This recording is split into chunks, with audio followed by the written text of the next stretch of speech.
में अगर आपको इन्वेस्ट करना हो तो कैसे इन्वेस्ट करना चाहिए? Physical gold, digital gold, gold ETF या सॉवरेन गोल्ड बॉन्ड्स? ये भी कोई सवाल हुआ? ऑब्वियसली सॉवरेन गोल्ड बॉन्ड्स या एसजीबी में इन्वेस्ट करना चाहिए। यही तो सब एक्सपर्ट्स ने रिकमेंड किया है। एक तो इसके कोई मेकिंग चार्जेस नहीं होते, प्लस इस पे कोई जीएसटी नहीं लगता, ऊपर से इस पे आपको एनुअली 2.5% के हिसाब से इंटरेस्ट मिलता है। तो ये तो नो ब्रेनर डिसीजन हुआ ना? नहीं नहीं नहीं। काफी कम लोगों को ये बात पता है, but there is a very high chance कि गवर्नमेंट जो है वो एसजीबी यानी कि सॉवरेन गोल्ड बॉन्ड्स को फ्यूचर में बंद ही कर दे इन इंडिया। ऐसा मैं क्यों बोल रही हूँ? उसके लिए 2015 में चलते हैं जब आरबीआई ने गवर्नमेंट के साथ मिलकर एसजीबी को लॉन्च किया था इंडिया में। यार देखो, हम सबको पता है कि इंडियंस को कितना प्यार है, हम सबको गोल्ड से कितना प्यार है। इसी के चलते there is a very high demand of gold in India.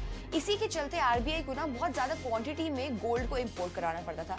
इसीलिए गवर्नमेंट ने एसजीबी को लॉन्च किया to cut down on this gold import and to give a better option to invest in gold. यार एसजीबी का idea ना बड़ा simple था। Instead of buying physical gold आप एक बॉन्ड खरीदते हो जो कि गोल्ड के प्राइस से लिंक होता है, प्लस आपको इसमें 2.5% का फिक्स इंटरेस्ट मिल रहा है, प्लस अगर आप इन बॉन्ड्स को 8 साल तक होल्ड करके रखते हो तो आपको इस पर कोई टैक्स भी नहीं देना पड़ेगा।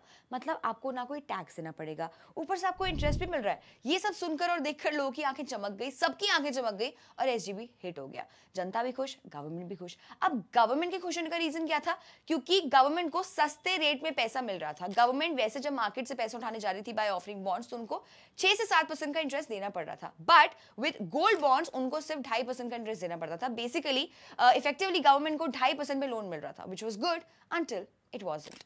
हुआ क्या, एसजीबी का जो पहला इशू है वो 2015 में आया था एंड 2015 से लेकर 2024 तक गोल्ड के प्राइसेस 180% से बढ़ चुके थे। अब जो इन्वेस्टर्स थे उनके तो मजे आ गए, उनके लिए तो बढ़िया हो गया, लेकिन गवर्नमेंट को स्ट्रेस होने लगा क्योंकि अल्टीमेटली पैसे तो उन्हें अपनी पॉकेट से ही देने।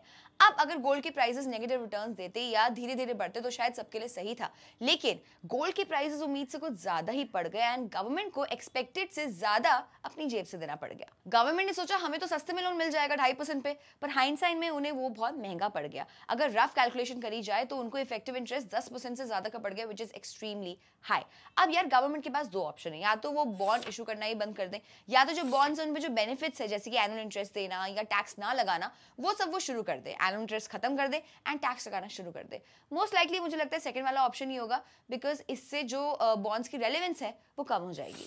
एनीहाउ, इस कहानी का शॉर्ट टर्म इंपैक्ट ये पड़ा कि पिछले 9 महीने में एसजीबी का कोई नया इशू नहीं आया है।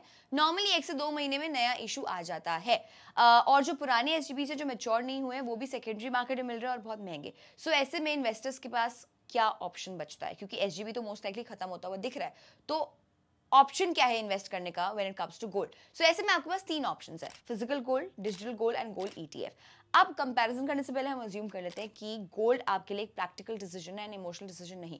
अगर तो आप गोल्ड को इमोशनल सेंटिमेंट पे लेके खरीदते हो तो आप ये वीडियो देखना बंद कर सकते हो, बट ये ध्यान रहे कि फिर गोल्ड आपके लिए इन्वेस्टमेंट की तरह नहीं है। आप उसको एज अ ज्वेलरी या फिजिकल पोजेशन अपने पास रखोगे क्योंकि आप उसको मोस्ट लाइकली नहीं बेचने वाले हो। ओके, अब यहाँ पर क्लियर हो गया। अब इन 3 ऑप्शंस को हम इनकी जो बाइंग कॉस्ट है उसको कंपेयर कर लेते हैं। इनमें ना जो मेन फर्क है वो कॉस्ट का ही है। Let me explain this.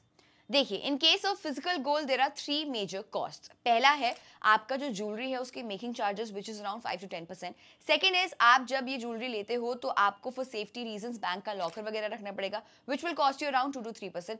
And on top of it आपको इस पे फिजिकल गोल्ड पे 3% का जीएसटी भी लगता है which is also cost for retail consumer. अब यार तो आपकी overall cost for buying physical gold is around 15 to 20%, which I think is extremely high for any investment. Digital gold के केस में आपकी मेकिंग चार्जेस लगते हैं, स्टोरेज कॉस्ट नहीं लगता, लेकिन इसमें आपको काफी बार दोनों बाइंग एंड सेलिंग प्राइस में मार्केट से 2 से 3% का डिफरेंस रहता है। सो ओवरऑल 6% के आसपास का आपका स्प्रेड हो गया। You lose 3% in buying and 3% in selling, plus physical gold की तरह इसमें भी आपको 3% का जीएसटी देना पड़ता है। सो ओवरऑल जो कॉस्ट है आपकी डिजिटल गोल्ड की वो होगी 9%, which is slightly better than physical gold but still extremely high. Gold ETF के केस में कॉस्ट काफी कम हो जाती है। इन केस ऑफ गोल्ड ईटीएफ आपको सिर्फ उसका ईटीएफ का एक्सपेंस रेशियो देना पड़ता है विच is around 0.50 to 1% and annual demat charges which are typically around 200 to 300. So basically gold ETF का cost कुछ नहीं तो आपको 2% से ज्यादा का नहीं पड़ता है, which is much cheaper than physical gold and digital gold. Basically physical gold से around 15% cheaper पड़ता है आपको and digital gold से आपको 7% cheaper पड़ता है gold ETF.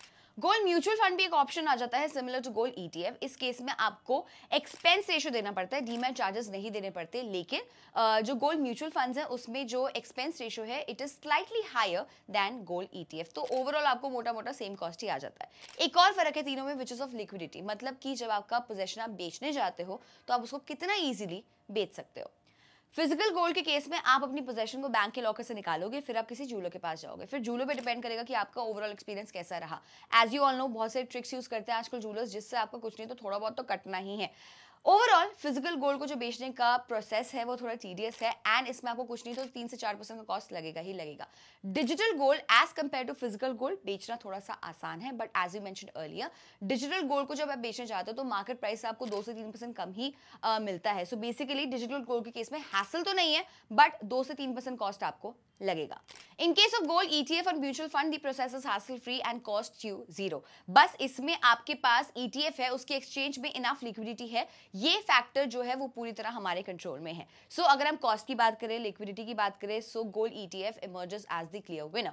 ऑल्सो तीनों ऑप्शन जो है यहाँ पर मैं आपको क्लैरिफाई कर दूं, फिजिकल गोल्ड, डिजिटल गोल्ड और गोल्ड ईटीएफ, आप जब भी अपनी इन्वेस्टमेंट बेचने जाओगे तो इस पर आपको कैपिटल गेन्स टैक्स लगता है। इसमें इन तीनों में कोई भी फर्क नहीं है।